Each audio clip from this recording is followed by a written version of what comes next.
নমস্কাৰ এই মুহূৰ্তত এটা অত্যন্ত গুৰুত্বপূৰ্ণ খবৰ দিব বিচাৰিছো দুৰ্নীতিৰ বিৰুদ্ধে শূন্য সহনশীল নীতি গ্ৰহণ কৰা হিমন্ত চৰকাৰৰ বৰ ঘৰতে এইবাৰ দুৰ্নীতি হিমন্ত বিশ্ব শৰ্মা নেতৃত্বাধীন বিজেপি চৰকাৰ বিৰুদ্ধে এইবাৰ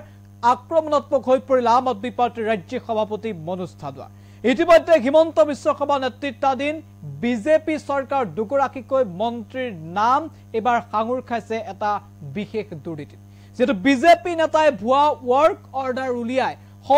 কোটি টকাৰ দুৰ্নীতি সংগঠিত কৰাৰ অভিযোগ উত্থাপিত হৈছিল আৰু মন্ত্ৰীৰ কাৰ্যালয় ব্যৱহাৰৰ অভিযোগ উত্থাপিত হৈছিল এই ঘটনাক কেন্দ্ৰ কৰি ৰাজ্যজুৰি ব্যাপক প্ৰতিক্ৰিয়াৰ সৃষ্টি হৈছে স্বয়ং বিজেপি নেতাই কি ধৰণে জনতা ভৱন আৰু মন্ত্ৰীৰ কাৰ্যালয় ব্যৱহাৰ কৰি শ কোটি টকাৰ দুৰ্নীতি কৰিব পাৰিলে তাক লৈ প্ৰশ্ন উঠিছে আৰু ইয়াৰ পাছতে এতিয়া বিজেপি চৰকাৰক তুলাধুনা আম আদমি পাৰ্টিৰ ৰাজ্যিক সভাপতি মনোজ ধানোৱাৰ সবিশেষানি টকছৰ দৰ্শক গুৰুত্বপূৰ্ণ খবৰ আমি জনাইছো দুৰ্নীতিৰ বিৰুদ্ধে শূন্য সহনশীল চৰকাৰৰ বৰঘৰতেই দুৰ্নীতি ওয়াৰ্ক অৰ্ডাৰৰ জৰিয়তে শ কোটিৰ কেলেংকাৰী হিমন্ত চৰকাৰৰ দুই মন্ত্ৰীৰ বিৰুদ্ধে ভয়ংকৰ অভিযোগ মন্ত্ৰী যোগেন মোহন আৰু সঞ্জয় কিষাণৰ বিৰুদ্ধে ব্যৱস্থা গ্ৰহণৰ দাবী আপৰ ৰাজ্যিক সভাপতি মনোজ ধানোৱাৰ মন্ত্ৰীৰ ব্যক্তিগত সচিব আৰু পিয়নৰ বিৰুদ্ধে ব্যৱস্থা ললে নিকা হ'ব নোৱাৰে অসম চৰকাৰ ৰাজ্যিক বিজেপিৰ নেতাই মন্ত্ৰীৰ কাৰ্যালয়ৰ জনতা ভৱনৰ কৰ্মচাৰীৰ সহযোগত কেলেংকাৰী সংগঠিত কৰাৰ অভিযোগ বিজেপি নেতা অসীম কুমাৰ দাসৰ কেলেংকাৰীক লৈ সৰব আম আদমি পাৰ্টিৰ সভাপতি মনোজ ধানোৱা হিমন্ত বিশ্ব শৰ্মা নেতৃত্বাধীন চৰকাৰৰ বিৰুদ্ধে এবাৰ সৰব হৈ পৰিছে আম আদমি পাৰ্টিৰ ৰাজ্যিক সভাপতিগৰাকী পোনে পোনে তেওঁৰ মন্তব্য আছে এই মুহূৰ্তত মন্তব্য আগবঢ়াইছে ৰাতিপুৱা বাতৰি কাকতখন চাই থাকোঁতে মোৰ বিশেষ এটা বাতৰিৰ দৃষ্টিগোচৰ হৈছে যিটো যোৱা কিছুদিনৰ পৰা যথেষ্ট অসমত খলকনি তুলিছে অসমৰ সংবাদ মাধ্যমত আৰু সেইটো হৈছে যে যিটো ভুৱা ওয়াৰ্ক অৰ্ডাৰ বুলি যিটো আমি ইতিমধ্যে গম পাই আছো আৰু ভুৱা ওয়াৰ্ক অৰ্ডাৰক লৈ যিটো ধৰণে তথ্য কিছুমান ইটোৰ পিছত ইটো ওলাই আহিছে মই ব্যক্তিগতভাৱে ভাবিছো যে এটা মন্তব্য প্ৰকাশ কৰাটো খুবেই প্ৰয়োজন বুলি আৰু হেতু কাৰণে মই কিছু কথা আপোনালোকৰ ওচৰত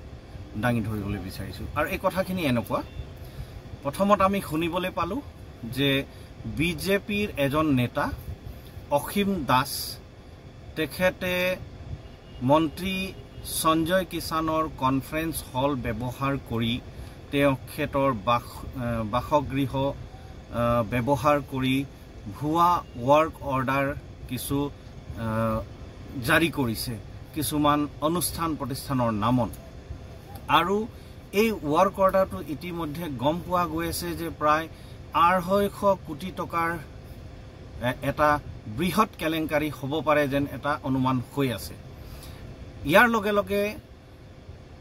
যোৱাকালি আকৌ গম পোৱা গৈছে যে মন্ত্ৰী যোগেন মোহনৰ যিজন ব্যক্তিগত সচিব মন্নত দাস আৰু তেখেতৰ লগত যিজন পিয়ন প্ৰফুল্ল ডেকা পুলিচে তেওঁলোকক কৰায়ত্ব কৰিছে আৰু জেৰা কৰি আছে মোৰ কথাটো হৈছে পুলিচে নিজৰ কাম কৰিছে ভাল কথা কিন্তু এই 250 কোটি টকাৰ যিটো কেলেংকাৰী এতিয়া আমাৰ ৰাইজৰ দৃষ্টিগোচৰ হ'বলৈ ধৰিছে এই 250 কোটি টকাৰ কেলেংকাৰী কেৱল মাত্ৰ পিয়ন এজন বা এজন ব্যক্তিগত সচিব এজনে কৰিবলৈ সফলভাৱে কৰিব পাৰিব বুলি আপোনালোকে ভাবিছেনে ৰাইজ ইয়াত নিশ্চিতভাৱে মন্ত্ৰীৰ পালৈ আমোলাসকল জড়িত আছে যিটো পুলিচ তদন্তত হয়তো আমি সমূহ গোটেই ডিটেইলছখিনি আমি হয়তো নাপাব পাৰো সেইকাৰণে মোৰ এই ভিডিঅ'টোৰ জৰিয়তে এটা চৰকাৰৰ ওচৰত দাবী কাৰণ চৰকাৰে সদায় কৈ আহিছে যে তেওঁলোকে শূন্য সহনশীলতা ৰাখিছে দুৰ্নীতিৰ বিৰুদ্ধে তো মই আমাৰ মুখ্যমন্ত্ৰী ডাঙৰীয়াক আহ্বান জনাইছো যে শূন্য সহনশীলতা আপোনালোকে দেখুৱাওক আৰু গোটেই তদন্তৰ প্ৰক্ৰিয়াটো সিবিআইক গতাই দিয়ক কাৰণ বহুত সময়ত দেখিবলৈ পাইছোঁ সৰু সৰু কিছু ভুল কৰিলেও ক'ৰবাত সঁচাকৈ ভুল হৈছে নে নহৈছে এয়া কথা চালি জাৰি নাচায়ো তাৰ CBI তদন্ত কৰি দিয়া হয় আৰু তাৰ লগে লগে বহুত সময়ত ইডিৰ তদন্ত আনকি দেখিবলৈ পাই আছোঁ তো মই মুখ্যমন্ত্ৰী ডাঙৰীয়াক আহ্বান জনাইছোঁ যেন তেওঁ 250 কোটি টকাৰ যেহেতু কেলেংকাৰী দৃষ্টিগোচৰ হৈ আছে ৰাইজৰ গতিকে এয়া আপোনালোকে শূন্য সহনশীলতাৰ আপোনালোকে উদাহৰণ দাঙি ধৰক গোটেই তদন্ত প্ৰক্ৰিয়াটো CBI-লে গতাই দিয়ক যাতে অসমবাসী ৰাইজে আশ্বস্ত হ'ব পাৰে যে ইয়াত যদি কোনো মন্ত্ৰী বা আমোলা জড়িত আছে তেওঁলোকে হাৰি যাব নোৱাৰে ধন্যবাদ নমস্কাৰ ৰাতিপুৱা বাতৰি কাকতখন চাই থাকোঁতে